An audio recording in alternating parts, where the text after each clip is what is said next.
ውዶቼ እንዴት ናችሁ? ሰላም ናችሁ? እኔ ሰላም ነኝ፣ እግዚአብሔር የተመሰገነ ይሁን። እናንተ እንዴት ናችሁ? ደህና ናችሁ ወይ? ገባ ገባ ገባ በሉ። አንድ ነገር ሾክ ልበላችሁ እናንተ። ለማንኛውም እንዴት ናችሁ? ሰላም ናችሁ? እኔ ደህና ነኝ፣ ሰላም ነኝ፣ እግዚአብሔር የተመሰገነ ይሁን።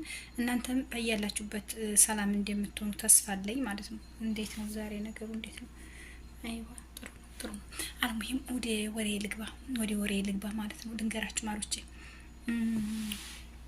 ትናንትና መቼም ዘወር ስል ያየሁትን ነገር ነው ማካፍላችሁ። ለእናንተ አልደብቃችሁም ያየሁትን ነገር። ከዛማ ቶክቶክ ላይ ዘወር ስል ያየሁትን ነገር ብነግራችሁ ምን ይመስላችኋል? ምንድነው ያየሁት ነገር? አያደርሰኝ ብሎ ልተንፍሰው ብዬ ነው። አያደርሰኝ አለ።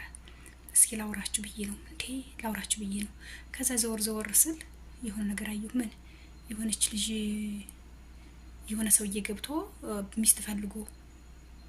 ሚስት ፈልጎ ከዛ ሚስት አገናኝናት ልጅቷ ማለት ነው። ሚስት አገናኝናት። ለእናንተ አልደብቃችሁም ብዬ ነው። ለእናንተ ልንገራችሁ ላልደረሳችሁ ብዬ ነው። እኔም ላዳርስ ብዬ ነው። አልሙሂም ከዛ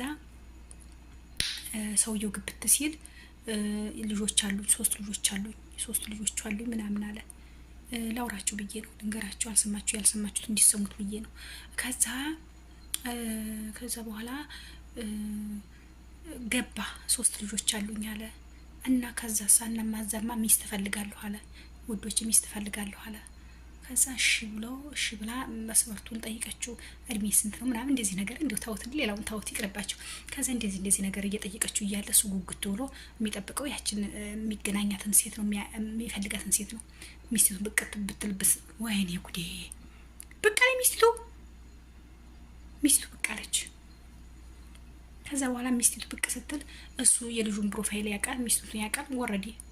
ወረዴ ውዶቼ፣ ውሸቴን እንዳይመስላችሁ፣ የእውነቴን ነው። ይችል ልታንስላችሁ ብዬ ነው። ይችል ልንገራችሁ ብዬ ነው።